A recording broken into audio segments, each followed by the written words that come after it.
Hay comportamientos que un verdadero creyente jamás debería aceptar, ni siquiera en nombre del amor o la tolerancia. En un mundo que aplaude la permisividad, la advertencia de Proverbios 4:14 resuena con fuerza: no entres por la vereda de los impíos, ni vayas por el camino de los malos. Esta no es una simple sugerencia, sino una alerta divina para proteger nuestra alma del contagio espiritual.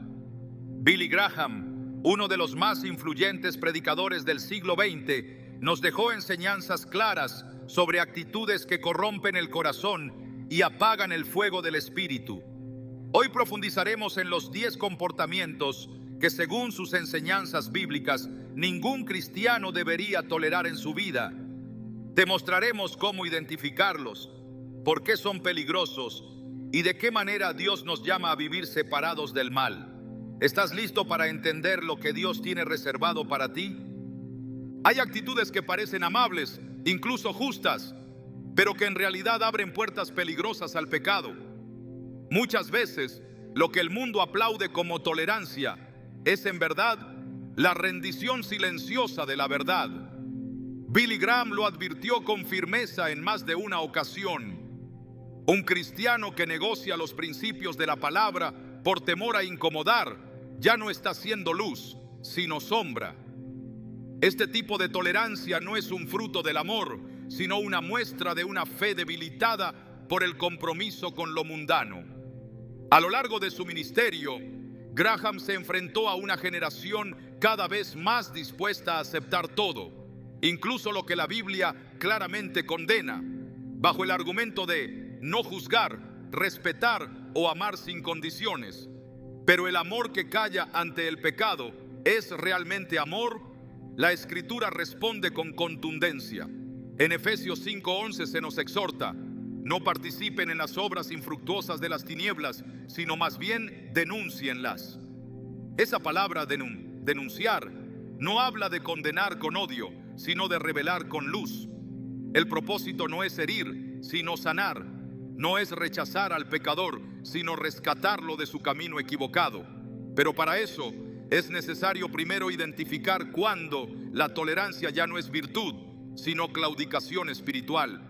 Hay quienes creen que amar a las personas significa aceptar todo lo que hacen, que para no parecer fanáticos debemos quedarnos callados ante conductas destructivas. Sin embargo, Jesús mismo fue claro al hablar con verdad, incluso cuando sabía que sus palabras serían difíciles de aceptar. En Mateo 23 vemos cómo Él confronta a los fariseos con valentía, no por odio, sino por amor a la verdad. Jesús no fue políticamente correcto, fue bíblicamente fiel. Y Billy Graham siguió ese mismo ejemplo. Una y otra vez advirtió que la iglesia no está llamada a adaptarse al mundo, sino a influir en él con el poder transformador del evangelio. Cuando se empieza a justificar el pecado en nombre de la inclusión, se corre el riesgo de construir una fe vacía, una espiritualidad superficial que no transforma, que no confronta, que no salva. Jesús no murió para hacernos sentir bien con nuestras debilidades, sino para darnos el poder de superarlas por medio del Espíritu Santo. Una falsa tolerancia comienza cuando dejamos de llamar al pecado por su nombre, cuando lo que antes nos provocaba convicción ahora apenas genera una molestia leve, cuando preferimos no incomodar a un amigo, a un familiar o incluso a nosotros mismos antes que defender lo que Dios establece como bueno y santo. Esta actitud es peligrosa porque no ocurre de golpe, sino lentamente, casi sin darnos cuenta. Primero se justifica una pequeña mentira, luego una actitud egoísta, más adelante una conducta que antes rechazábamos. Y cuando abrimos la puerta a esa tibieza, comenzamos a perder el temor reverente que nos mantiene en comunión con Dios. En 2 Timoteo 4:3-4 Pablo advierte: porque vendrá tiempo cuando no soportarán la sana doctrina, sino que teniendo comezón de oídos, se amontonarán maestros conforme a sus propias concupiscencias, y apartarán de la verdad el oído, y se volverán a las fábulas. Esta es la imagen perfecta de una fe diluida por la falsa tolerancia, una fe que prefiere escuchar lo que agrada antes que lo que edifica. Billy Graham insistía en que la verdad no debía ser negociada por popularidad. En una época donde la opinión pública empezaba a dominar la conciencia de muchos cristianos, él se mantuvo firme, proclamando la necesidad del arrepentimiento. En uno de sus sermones más recordados dijo: "No estoy aquí para complacer a los hombres, sino para proclamar la verdad de Dios, porque la verdad no cambia con las encuestas". Esta frase encapsula el corazón de un evangelio auténtico, uno que no se acomoda al mundo, sino que lo llama al arrepentimiento. La falsa tolerancia no solo debilita la fe del individuo, también apaga la voz profética de la iglesia. Cuando los creyentes dejan de confrontar el pecado con verdad, la oscuridad avanza sin resistencia. Y no porque sea más fuerte, sino porque la luz ha sido escondida. La Biblia no nos manda a condenar, pero sí a advertir. Ezequiel 33, 7, 9 nos presenta la figura del atalaya, del vigilante que ve venir el peligro y debe alertar al pueblo. Si no lo hace, la sangre de los que mueren será demandada de su mano. Esta imagen es impactante y contundente. Indica que el silencio ante el pecado no es neutralidad, es complicidad. En una ocasión, Billy Graham fue cuestionado por su postura firme ante temas controvertidos. Alguien le preguntó si no temía alejar a las personas por su forma directa de predicar. Su respuesta fue: "Más temo que escuchen un mensaje suave, se sientan cómodos y se pierdan para siempre". Esa perspectiva es la que todo creyente debe adoptar. El Evangelio no fue diseñado para hacer sentir cómodos a los pecadores, sino para sacudir sus almas y guiarlas al arrepentimiento. La falsa tolerancia se disfraza de compasión, pero termina siendo crueldad, porque no hay mayor muestra de indiferencia que permitir que alguien camine hacia la perdición sin hacer nada. El amor verdadero se manifiesta cuando estamos dispuestos a decir la verdad, aunque cueste, aunque duela, aunque seamos rechazados por ello. Jesús dijo en Juan 8:32: "Y conocerán la verdad, y la verdad los hará libres". Es la verdad, no la aceptación pasiva, la que libera al alma. Y esa verdad está contenida en la palabra de Dios, no en nuestras opiniones ni en las modas culturales. Cuando empezamos a medir nuestra fe con base en la aceptación social, dejamos de ser discípulos de Cristo para convertirnos en seguidores del mundo. Una historia que ilustra este principio se encuentra en el libro de Reyes, cuando el profeta Elías se enfrenta a los profetas de Baal en el Monte Carmelo. Él estaba solo frente a cientos de hombres que representaban una religión aceptada por la mayoría. Sin embargo, su convicción no dependía de la cantidad de apoyo que tenía, sino de la certeza de estar del lado de Dios.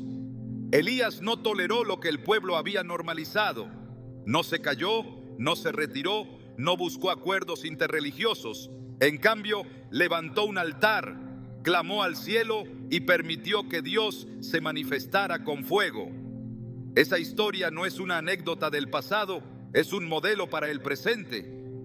Cuando el mundo presiona para que callemos la verdad, Dios busca a Elías que se atrevan a hablar. Billy Graham sabía que vivir de esta forma costaba, que habría rechazos, críticas y persecuciones, pero también sabía que el precio de callar era mucho más alto. Jesús nos advirtió en Mateo 10:33: "Y a cualquiera que me niegue delante de los hombres, yo también lo negaré delante de mi Padre que está en los cielos". Negar a Jesús no es solo rechazar su nombre, también es negarse a representar su verdad. Cuando evitamos hablar de lo que Dios establece por miedo a incomodar, estamos negando su señorío sobre nuestras vidas. Y eso, en palabras del mismo Jesús, es inaceptable. Hay una generación que se ha criado bajo un evangelio liviano, donde el pecado se menciona poco y la gracia se usa como excusa para no cambiar. Pero la gracia no es licencia para continuar en lo malo, es poder para dejarlo. En Romanos 6:1-2, Pablo plantea una pregunta retórica que sigue siendo relevante hoy. ¿Persistiremos en el pecado para que la gracia abunde? De ninguna manera. Nosotros que hemos muerto al pecado, ¿cómo podemos seguir viviendo en él? Esta declaración corta de raíz cualquier intento de justificar la falsa tolerancia con argumentos de amor o inclusión. El amor verdadero no encubre el pecado, lo confronta. La inclusión verdadera no invita a seguir igual, sino a ser transformado por Cristo. El mensaje de Billy Graham no era popular, pero era puro. No era cómodo, pero era fiel. Y por eso sigue impactando generaciones. Porque la verdad de Dios no necesita ser modernizada. Necesita ser proclamada con valentía. Hay momentos en los que callar es más peligroso que hablar. Y esta es una de esas generaciones. Una generación que necesita con urgencia voces que no se vendan al aplauso del mundo, que no midan su mensaje por los likes o las vistas, sino por la fidelidad al Evangelio. Una generación que entienda que el amor sin verdad es sentimentalismo, pero la verdad sin amor es legalismo, y que solo cuando ambos se unen bajo la guía del Espíritu Santo, la vida es verdaderamente transformada. Cuando dejamos de tolerar lo que Dios no tolera, no estamos siendo duros, estamos siendo santos. Y la santidad no es una opción para algunos, es un mandato para todos. Primero Pedro 1:16 lo dice claramente: sean santos porque yo soy santo. Esta santidad implica separación de costumbres, de ideologías, de conductas, de pensamientos que se oponen al carácter de Dios. No para sentirnos superiores, sino para reflejar su luz. No para condenar, sino para salvar. Jesús fue el mayor ejemplo de esto. Él comía con pecadores, pero nunca aprobó su pecado. Él abrazaba al perdido, pero siempre lo llamaba a cambiar. Vete y no peques más.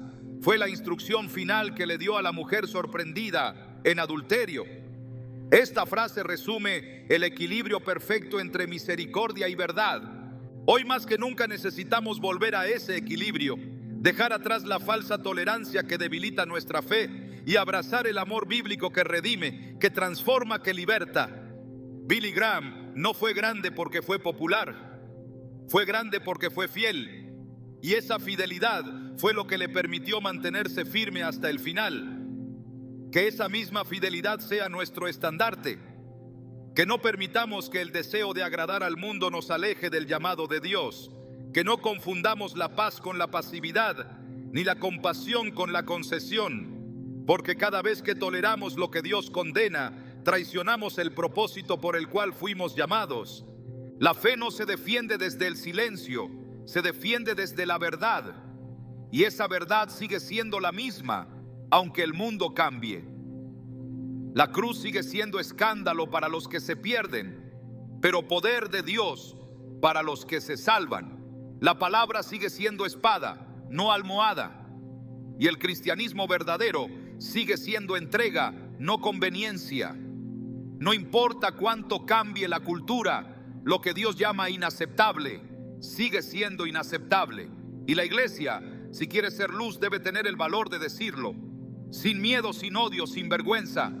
Solo con la convicción profunda de que callar ya no es una opción. Hay contaminaciones que no se anuncian con estruendo. Hay peligros que no llegan como tormentas, sino como neblina. El problema de la mundanalidad no es su apariencia grotesca, sino su capacidad para disfrazarse de lo cotidiano. Lo más dañino no es aquello que ataca abiertamente nuestra fe, sino lo que se infiltra suavemente en nuestros hábitos, decisiones y afectos, hasta convertirse en parte de nosotros. Billy Graham advirtió sobre este enemigo silencioso con palabras firmes. Cuando el mundo entra a la iglesia y la iglesia no se da cuenta, ya es demasiado tarde, y esa advertencia sigue resonando con fuerza. El cristiano no fue llamado a encajar, sino a brillar. No fue diseñado para mezclarse con lo impuro, sino para vivir apartado en santidad. El problema es que cuando la mundanalidad se normaliza, el pueblo de Dios pierde su identidad. Romanos 12:2 lo declara sin rodeos. No se conformen a este mundo, sino transfórmense mediante la renovación de su mente para que puedan comprobar cuál es la voluntad de Dios, buena, agradable y perfecta.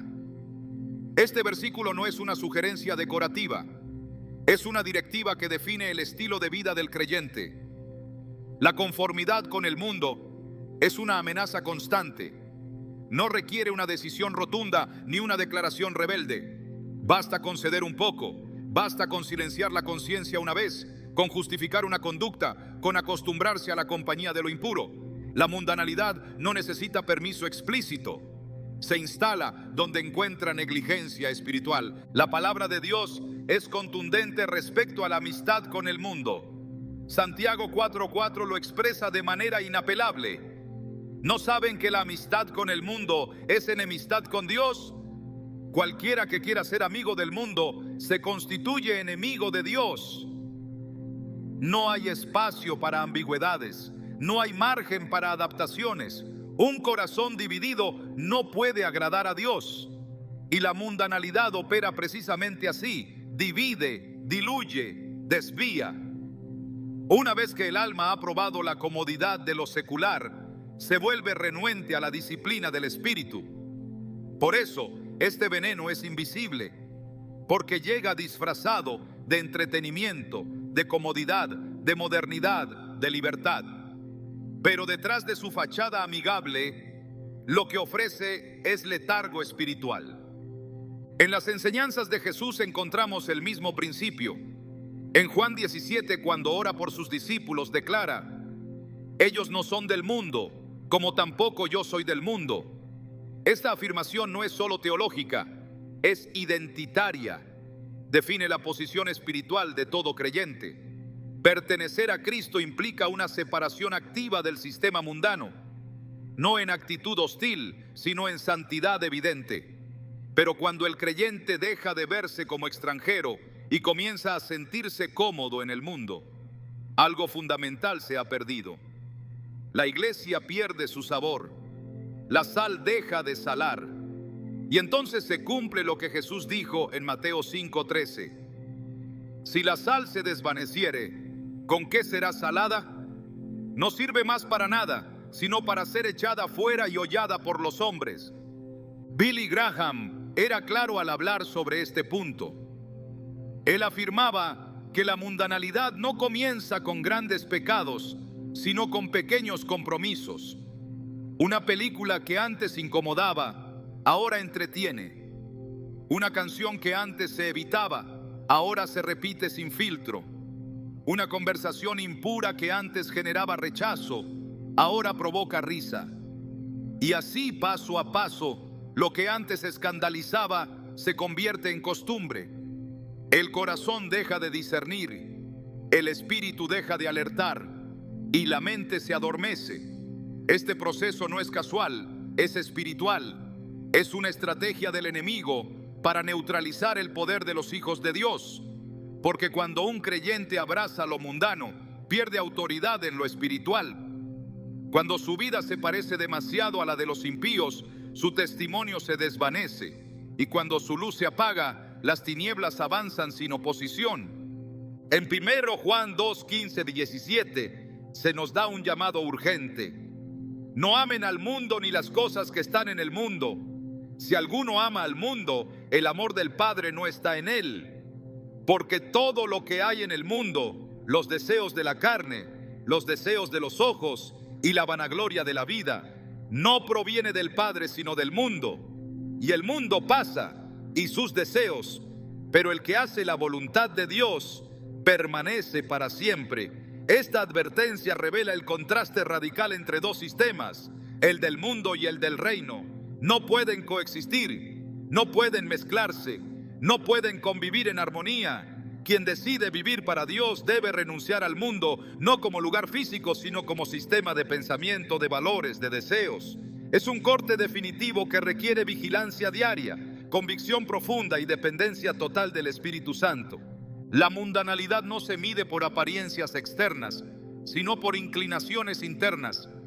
No basta con evitar lugares o modas, es el corazón lo que debe estar apartado. La esencia de este veneno es su capacidad para alterar prioridades. Antes, el creyente se despertaba pensando en agradar a Dios. Ahora se preocupa por agradar a los demás. Antes meditaba en la palabra. Ahora pasa horas desplazándose en contenido vacío. Antes buscaba momentos de oración. Ahora le cuesta encontrar 5 minutos de silencio. Este desliz no es accidental. Es el resultado de haber permitido que el mundo dicte el ritmo de la vida. Y cuando eso ocurre, la voz de Dios se hace lejana, la convicción se debilita y el fuego interior se apaga. La iglesia primitiva entendía este principio. Vivían en medio de un imperio pagano, rodeados de templos, fiestas, ideologías y persecuciones. Pero no se dejaron contaminar, no adoptaron las costumbres del entorno, no cambiaron su mensaje para ser aceptados. Fueron diferentes, fueron radicales, fueron obedientes. Por eso el Espíritu Santo se movía con poder entre ellos. Por eso las cadenas caían, los enfermos sanaban y los perdidos se convertían.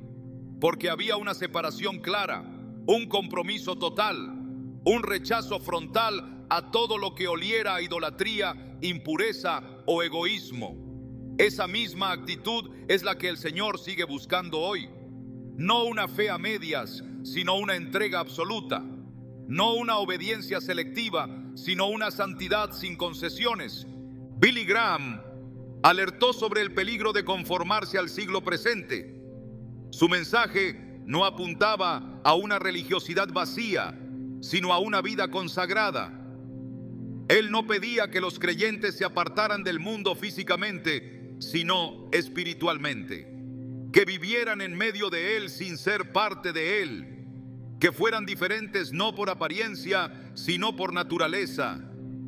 Porque el que ha nacido de nuevo no puede amar lo que antes amaba. No puede desear lo que antes lo esclavizaba. No puede jugar con lo que Cristo ya crucificó. Gálatas 6:14 lo expresa con contundencia. Pero lejos esté de mí gloriarme, sino en la cruz de nuestro Señor Jesucristo, por quien el mundo me es crucificado a mí, y yo al mundo. Esta declaración revela una verdad profunda. Solo cuando la cruz es el centro, el mundo pierde su atractivo. El problema de la mundanalidad es que es cómoda, no exige sacrificio, no demanda cambio, no provoca oposición. Es el camino ancho, el que lleva a la perdición. Pero Jesús fue claro. El camino que lleva a la vida es estrecho y pocos lo hallan. Este camino no se recorre por costumbre, sino por convicción. No se sostiene por emoción, sino por obediencia. No se transita con pasos tibios, sino con decisión firme. Cada día, el creyente debe tomar su cruz, negar su yo y seguir a Cristo. Esa es la única forma de resistir al veneno sutil del mundo. No basta con saber que existe, hay que rechazarlo activamente. Hay que poner límites, hay que guardar el corazón. Proverbios 4:23 lo afirma con claridad. Sobre toda cosa guardada, guarda tu corazón, porque de él mana la vida. La vida cristiana no es compatible con una mentalidad mundana. Cada pensamiento, cada deseo, cada decisión debe pasar por el filtro de la palabra. Filipenses 4:8 da el estándar divino. Todo lo que es verdadero, todo lo honesto, todo lo justo, todo lo puro, todo lo amable, todo lo que es de buen nombre. Si hay virtud alguna, si algo digno de alabanza, en esto piensen. Este versículo no es solo un consejo, es una protección. Es una forma de mantener la mente limpia en un mundo sucio.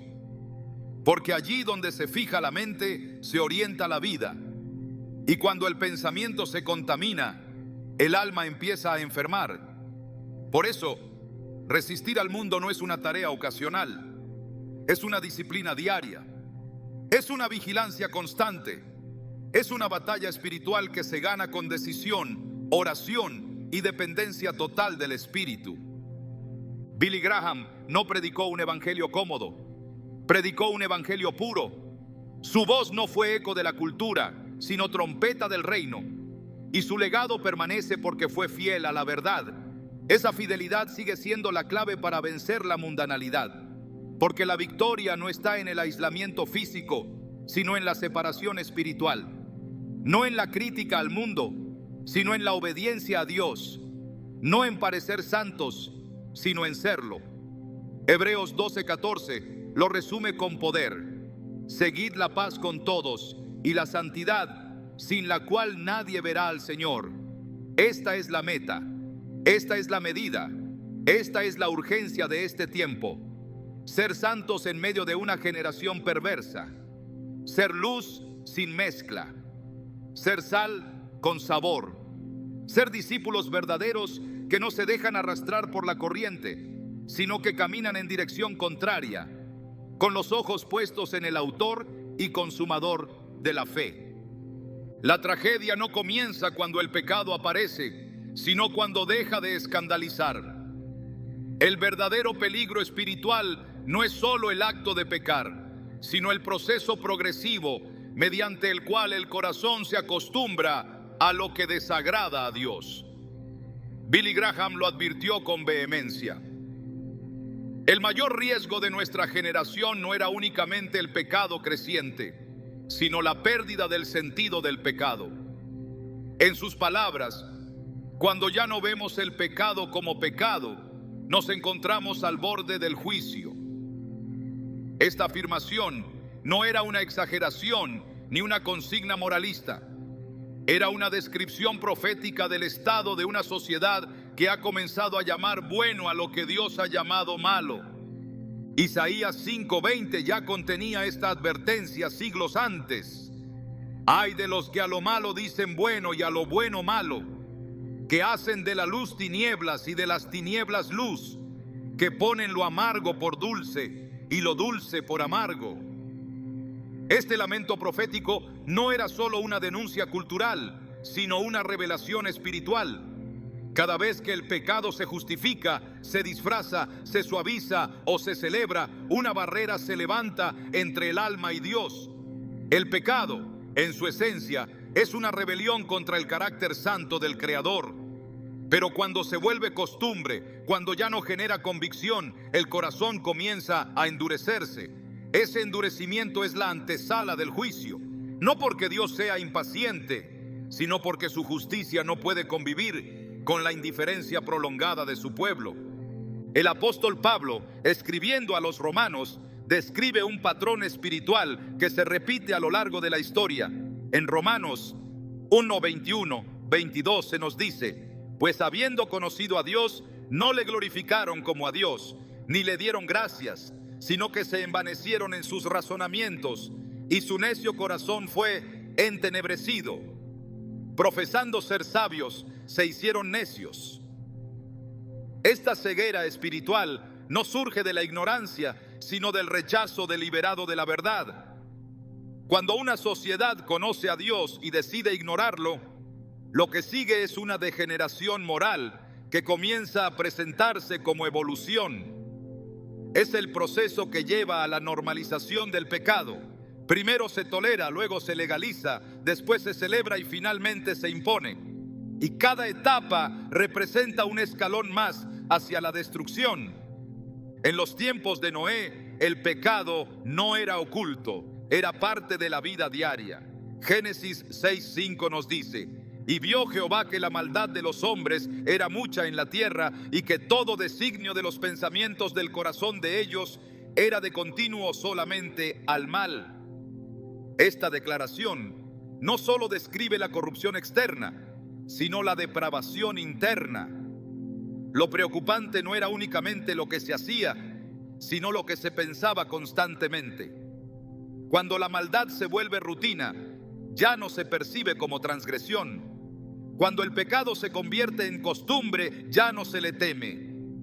Y ese estado de descomposición moral fue el que provocó el juicio del diluvio. No fue una reacción repentina de Dios, sino la consecuencia inevitable de una generación que había roto todo vínculo con lo santo. Billy Graham sostenía que uno de los mayores triunfos del enemigo era convencer a los creyentes de que algunos pecados ya no importaban. No necesariamente a través de una negación abierta de las Escrituras, sino mediante una exposición constante a mensajes que minimizan la gravedad del pecado. Cuando las canciones, las películas, las redes sociales y hasta ciertos púlpitos dejan de denunciar el mal, el alma se va adaptando. Poco a poco, lo que antes se rechazaba ahora se acepta.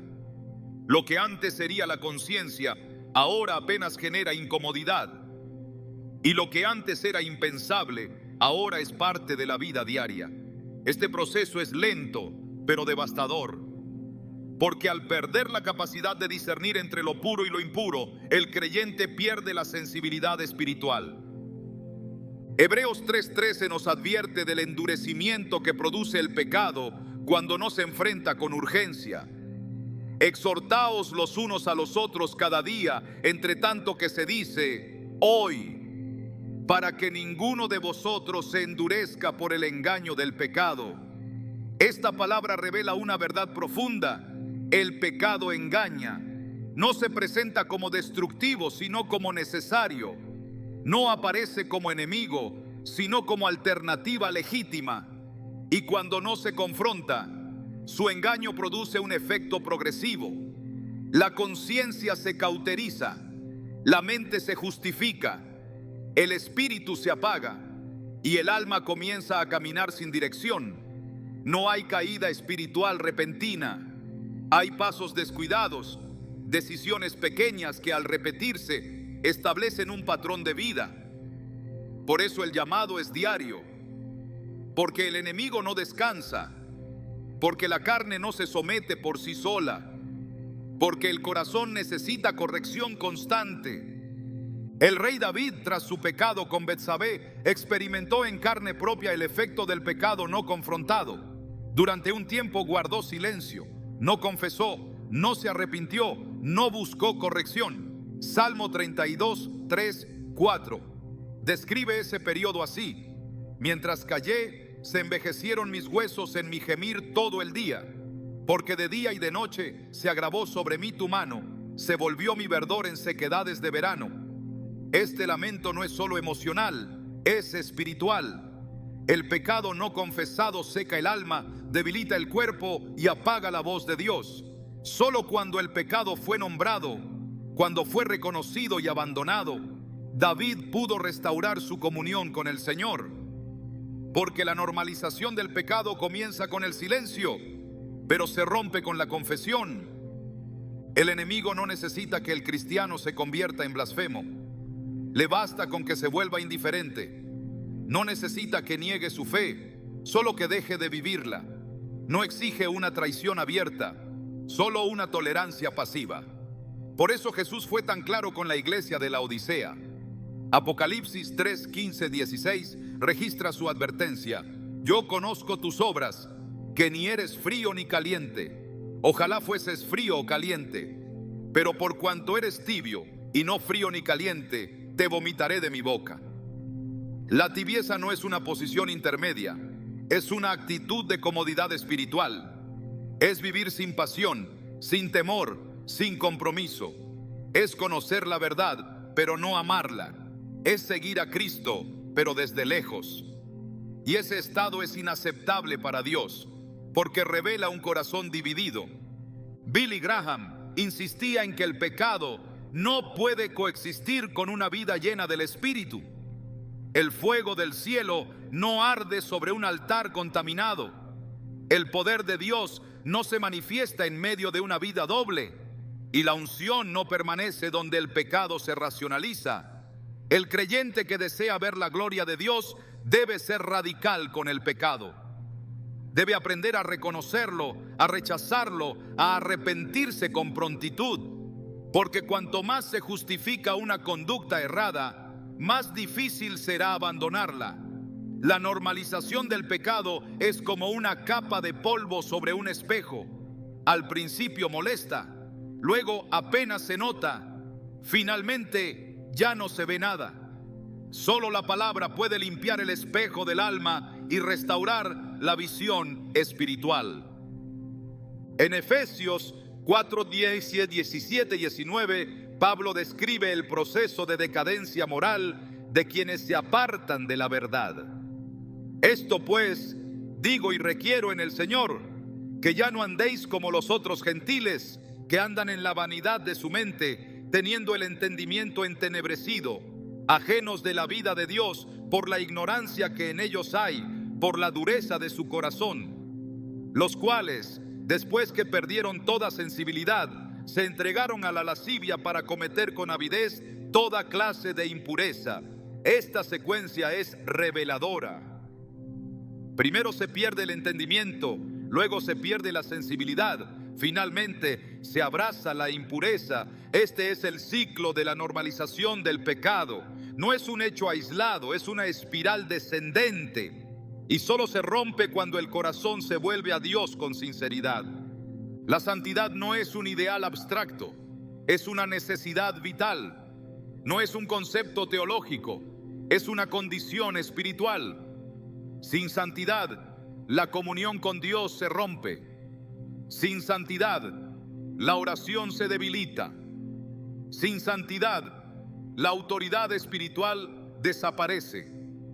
Por eso, todo pecado que se normaliza, aunque parezca inofensivo, es una amenaza directa a la vida cristiana. No importa cuán pequeño sea, si no se trata con firmeza, crecerá. El apóstol Pablo lo expresa en 1 Corintios 5:6. ¿No sabéis que un poco de levadura leuda toda la masa? Esta imagen no deja lugar a dudas. El pecado no se queda quieto, se expande, contamina, transforma, y cuando se le permite permanecer, termina destruyendo. Dios no ignora el pecado, pero tampoco se complace en el castigo. Él llama al arrepentimiento, ofrece restauración, extiende misericordia, pero espera una respuesta clara, no una excusa, no una racionalización, no una adaptación cultural. Lo que Él busca es un corazón contrito y humillado. Salmo 51, 17 lo declara así: los sacrificios de Dios son el espíritu quebrantado. Al corazón contrito y humillado no despreciarás tú, oh Dios. Este es el camino de regreso. Este es el principio de la libertad. Porque solo quien reconoce el pecado como pecado puede recibir el poder para vencerlo. Solo quien se aparta del mal puede caminar en la plenitud del bien. Y solo quien se niega a normalizar el pecado podrá vivir bajo la cobertura de la gracia. Billy Graham no fue un predicador del conformismo, sino de la confrontación con la verdad. Él no suavizó el mensaje para agradar a las masas. Proclamó con autoridad lo que la palabra establece. Y su legado permanece porque no transigió con el error. Esa misma postura es la que se requiere hoy. No una espiritualidad tibia que conviva con el pecado, sino una fe ardiente que lo denuncie. No un cristianismo cultural, sino uno bíblico. No una devoción superficial, sino una entrega total. Porque la normalización del pecado no solo oscurece la vida individual, también contamina la comunidad. Y cuando el pueblo de Dios pierde su pureza, pierde su poder. Hay vínculos que elevan y otros que contaminan. La palabra de Dios no deja margen para la duda cuando se trata de las relaciones humanas. Algunas fueron diseñadas para reflejar su gloria, mientras que otras son canales por los cuales el enemigo debilita el llamado, enfría la fe y desvía el destino. El propósito eterno que Dios ha trazado para cada vida no puede cumplirse en aislamiento, pero tampoco puede sobrevivir en ambientes que sofocan la obediencia. Billy Graham lo dijo con claridad: muéstrame con quién andas y te diré hacia dónde te diriges. Esta afirmación no es un refrán cultural, es un principio espiritual. Las relaciones no solo acompañan el viaje, lo definen. El carácter de las relaciones que sostenemos tiene implicaciones directas en nuestra vida espiritual. En 1 Corintios 15:33, Pablo advierte: no se dejen engañar, las malas compañías corrompen las buenas costumbres. Esta advertencia no se refiere solamente a relaciones evidentemente destructivas. También habla de aquellas que parecen inofensivas, pero que lentamente corroen la integridad del creyente. Relaciones marcadas por el menosprecio a la palabra, por la ligereza en lo santo, por la burla disfrazada de amistad, por el consejo que no nace del temor de Dios. Cuando se pierde la sensibilidad espiritual en un vínculo, lo que antes edificaba ahora comienza a drenar. Y cuando el alma se expone repetidamente a conversaciones vacías, actitudes rebeldes o conductas impuras, termina adaptándose a lo que una vez rechazó. La Escritura es consistente en su llamado a la separación de lo que contamina. En 2 Corintios 6, 14, 17 se nos instruye con firmeza: no se unan en yugo desigual con los incrédulos, porque ¿qué compañerismo tiene la justicia con la injusticia? ¿Y qué comunión la luz con las tinieblas? Por lo cual, salid de en medio de ellos y apartaos, dice el Señor, y no toquéis lo inmundo, y yo os recibiré. Esta separación no es una actitud de superioridad, sino un acto de obediencia. No nace del desprecio al otro, sino del amor a Dios. Porque cuando una relación obstaculiza la santidad, esa relación se ha vuelto peligrosa para el alma. Las relaciones tóxicas son aquellas que se oponen sutil o frontalmente a la voluntad de Dios. No necesitan ser escandalosas para ser dañinas. A veces basta con la constante presión para comprometer principios, con la manipulación emocional que silencia la verdad, con el desinterés por el crecimiento espiritual. Cuando una persona ocupa el lugar que solo a Dios le corresponde, el corazón se divide, y cuando el alma depende más de la aprobación humana que de la dirección divina, se ha extraviado del camino de la fe. Billy Graham fue enfático al enseñar que la lealtad mal ubicada se convierte en idolatría, porque cualquier afecto que nos haga desobedecer a Dios se ha elevado por encima de Él. El Antiguo Testamento está lleno de advertencias sobre los peligros de las alianzas cerradas. En el libro de Jueces, el pueblo de Israel una y otra vez caía en idolatría por mezclarse con pueblos que no compartían su fe ni su pacto. No eran simples relaciones culturales. Eran vínculos espirituales que abrían puertas a la desobediencia. Dios no los condenaba por conocer a otras naciones, sino por unirse a sus prácticas, por tolerar sus dioses, por adoptar sus valores. Esta historia se repite en muchos corazones hoy. Lo que comienza como una relación casual termina transformando convicciones, relativizando mandamientos, justificando decisiones. El alma se adapta, la conciencia se adormece y el propósito se diluye. En Proverbios 13:20, la sabiduría se expresa con sencillez. El que anda con sabios, sabio será, mas el que se junta con necios será quebrantado. Este principio trasciende edades y culturas. La influencia que recibimos moldea nuestros pensamientos, nuestras prioridades, nuestras decisiones. Nadie permanece neutral en un vínculo constante. Cada conversación deja un rastro. Cada convivencia siembra una semilla. Y cuando la voz de los amigos suena más fuerte que la voz de Dios, es momento de revisar las raíces. La toxicidad de una relación no siempre se manifiesta en abuso o conflicto. A veces se expresa en el abandono progresivo del fuego espiritual, en la pérdida del gozo por lo santo, en la disminución del deseo por lo eterno. La historia de Sansón es un retrato claro del peligro de unirse a quien no respeta la consagración. Escogido desde el vientre, dotado con fuerza sobrenatural, apartado para una misión divina. Sin embargo, su debilidad no fue la fuerza de sus enemigos, sino su apego emocional a una mujer que no compartía su llamado. Dalila no fue el origen de su caída, pero sí el instrumento. La entrega de sus secretos fue la consecuencia de su falta de discernimiento. Jueces 16 narra cómo el enemigo aprovechó ese vínculo para destruir su propósito. Este relato no es solo histórico, es espiritual. Enseña que las relaciones que no honran el llamado de Dios terminarán traicionando ese llamado. que cuando el corazón se entrega sin dirección divina, el enemigo encuentra acceso. Billy Graham exhortaba a los jóvenes a orar antes de entregarse emocionalmente a alguien, a buscar el consejo de Dios antes de establecer un lazo, porque muchas caídas comienzan con un afecto fuera de tiempo o fuera de propósito, y muchas vidas marcadas por el potencial divino terminaron apagadas por una conexión no ordenada por el cielo. Este principio no aplica solo a relaciones sentimentales, también se extiende a amistades, asociaciones, alianzas ministeriales. Cuando una relación fuerza el silencio de la verdad, cuando pone en tela de juicio la obediencia, cuando normaliza lo que la palabra condena, se ha convertido en una carga, no en un apoyo. En Amós 3:3 se plantea una pregunta retórica que encierra un principio poderoso. ¿Andarán dos juntos si no estuvieren de acuerdo? El caminar compartido requiere dirección compartida. Cuando no hay acuerdo en los valores fundamentales, el destino se vuelve incierto. No importa cuánto afecto haya.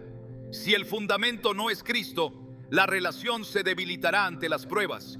Porque el amor humano no puede sostener lo que solo el propósito divino puede afirmar. Una relación ordenada por Dios siempre conducirá a mayor santidad, mayor obediencia, mayor compromiso con el reino. Pero cuando la dirección es contraria, el resultado será confusión, duda y desgaste espiritual. El apóstol Pablo instruye con firmeza en 2 Tesalonicenses 3:6. Os ordenamos, hermanos, en el nombre de nuestro Señor Jesucristo, que os apartéis de todo hermano que ande desordenadamente y no según la enseñanza que recibieron de nosotros. Esta separación no se refiere a desprecio o juicio, sino a protección espiritual. Hay momentos en que el vínculo constante con alguien que ha decidido desobedecer puede arrastrar al creyente hacia el mismo desorden. La misericordia no es ceguera. La compasión no es complicidad. El amor no debe convertirse en un lazo que impida obedecer al Señor. Separarse, en ciertos casos, no es orgullo ni falta de perdón. Es obediencia que reconoce que la santidad no puede compartirse con la desobediencia deliberada. La fe crece en ambientes de unidad espiritual.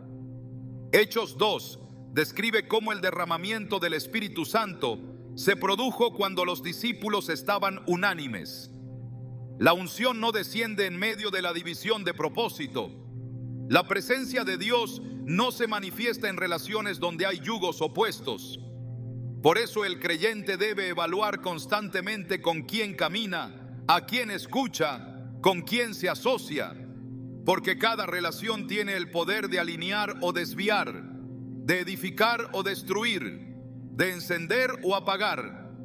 Y cuando el fuego del altar comienza a menguar, es necesario revisar qué manos lo están tocando. Billy Graham enseñaba que Dios no exige aislamiento, pero sí santidad, que podemos convivir con el mundo sin participar de sus prácticas, pero que no debemos establecer vínculos profundos con quienes desprecian la verdad, porque la confianza es un canal espiritual y lo que se permite entrar por ese canal afecta la fe.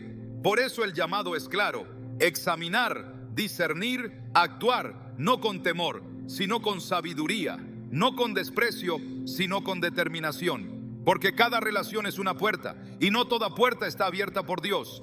El Salmo 1 lo establece desde su primer versículo: bienaventurado el varón que no anduvo en consejo de malos, ni estuvo en camino de pecadores, ni en silla de escarnecedores se ha sentado.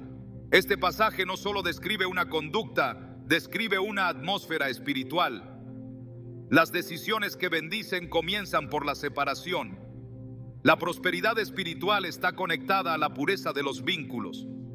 La vida bendecida no es solo fruto de oración y lectura, sino también de relaciones sanas, alineadas con el reino.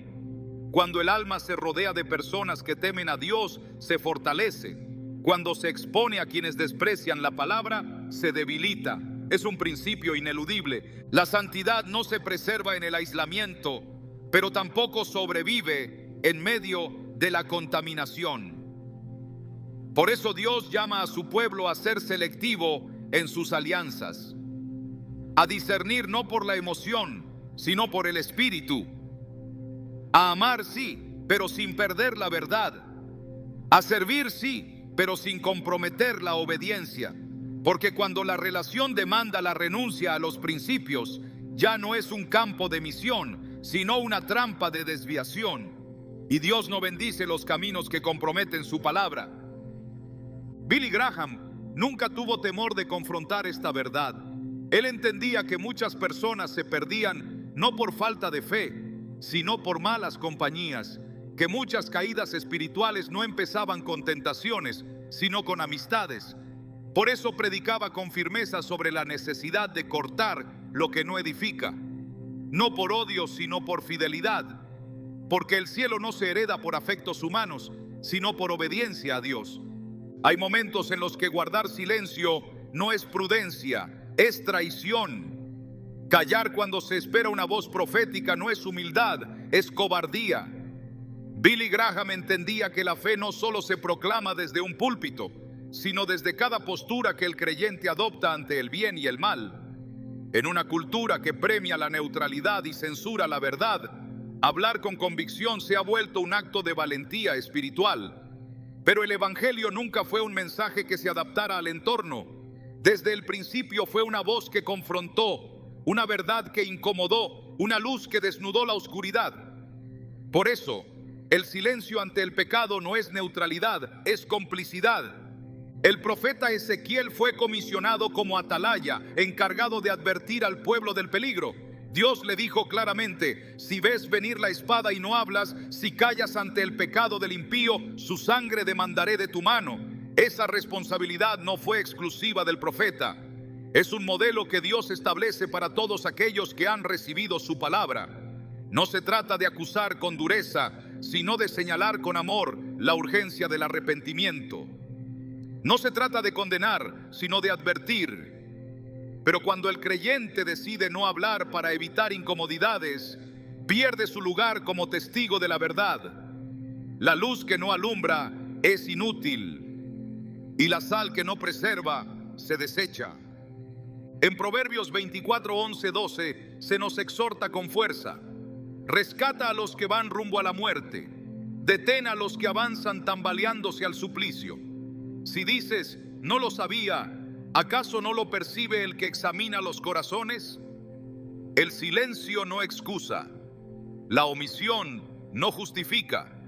Dios no mide la obediencia solo por lo que hacemos, sino también por lo que evitamos hacer cuando era necesario. Hablar en nombre de la justicia divina es un llamado ineludible. La iglesia no fue establecida para adaptarse a los valores del mundo, sino para confrontarlos con la palabra viva. Cuando opta por el silencio, deja de ser la voz de Dios en la tierra. Jesús no se quedó callado ante el pecado, aunque eso lo condujo a la cruz. En su vida confrontó la hipocresía religiosa, denunció la injusticia social y desenmascaró la corrupción del corazón. Su voz nunca fue usada para complacer multitudes, sino para revelar el reino. En Lucas 19:40, él declara que si sus discípulos callaran, las piedras clamarían. Esa declaración es una advertencia para todo aquel que ha sido llamado a proclamar la verdad. El mundo no necesita más religiosidad, necesita verdad con autoridad, y esa verdad, aunque incómoda, es la que libera. Juan 8:32 lo afirma con contundencia: conocerán la verdad y la verdad los hará libres. Pero esa verdad no puede hacer su obra si está atrapada en labios temerosos. El silencio, cuando es cómplice, no solo permite que el pecado avance, sino que desacredita el testimonio del creyente. Santiago 4:17 lo declara con claridad: el que sabe hacer lo bueno y no lo hace, comete pecado. Omitir la corrección cuando se conoce la verdad es desobediencia. Guardar silencio por temor a la reacción de otros es idolatría disfrazada de prudencia. Porque si el temor al rechazo domina más que el temor a Dios, la fe se ha corrompido Dios no necesita defensores tímidos, necesita testigos fieles. No busca eco de filosofías humanas, sino portadores de su palabra. Billy Graham no fue conocido por gritar, pero tampoco por callar. Su voz resonó porque estaba llena de verdad. En tiempos de guerra, confusión y desorden moral, él habló con claridad. Nunca suavizó el mensaje para hacerlo más aceptable. Y esa integridad lo convirtió en una referencia espiritual global, porque la autoridad del creyente no proviene de su tono, sino de su fidelidad. Hablar cuando todos callan no siempre trae aplausos, pero sí agrada al cielo. El mundo necesita luz, no sombra, y una iglesia que guarda silencio ante el pecado pierde su propósito. La Escritura lo declara con firmeza: no participen en las obras infructuosas de las tinieblas, sino más bien denúncienlas. Efesios 5:11. Esa denuncia no es arrogancia, es responsabilidad. Cuando el pecado se normaliza y el justo calla, la oscuridad se impone. Pero cuando alguien se levanta con la palabra en su boca y santidad en su vida, el reino de Dios se manifiesta. Callar es una decisión. Y cada vez que el pecado queda sin confrontación por temor, por conveniencia o por indiferencia, el enemigo gana terreno. Pero cuando el creyente habla con convicción, aunque tiemble, Dios respalda su voz. Porque donde hay verdad, hay poder. Donde hay obediencia, hay autoridad. Y donde hay valentía, hay recompensa. El silencio cómplice nunca será aceptable para un corazón lleno del Espíritu. Porque quien ha sido transformado por la verdad no puede quedarse callado ante la mentira. Hablar con firmeza es parte del llamado, y hacerlo en el nombre de Cristo es señal de fidelidad. El mayor peligro para la fe no siempre es el rechazo abierto, sino la indiferencia. Dios no teme al odio del impío, pero sí aborrece la tibieza del que dice creer y ya no arde. La voz del Espíritu no encuentra lugar en un corazón dividido, y la tibieza espiritual se convierte en la señal más clara de un compromiso abandonado. En Apocalipsis 3, 15, 16, el Señor habla con contundencia a la iglesia de la Odisea. Yo conozco tus obras, que ni eres frío ni caliente. Ojalá fueses frío o caliente, pero por cuanto eres tibio, te vomitaré de mi boca. Esta declaración no es simbólica, es definitiva. Dios no acepta medias entregas. El reino no se sostiene con fe parcial ni con obediencia condicional. Billy Graham predicó incansablemente contra el cristianismo cómodo, ese que profesa creer pero no actúa, que canta pero no ora, que escucha la palabra pero no la obedece. Advirtió que uno de los grandes peligros de los últimos tiempos sería la existencia de creyentes que han aprendido a convivir con la rutina espiritual sin pasión, sin transformación, sin presencia. No son enemigos de Dios, pero tampoco son sus instrumentos. Son espectadores del reino, no obreros en el campo. Y esa posición de neutralidad es, ante los ojos del cielo, una traición al llamado.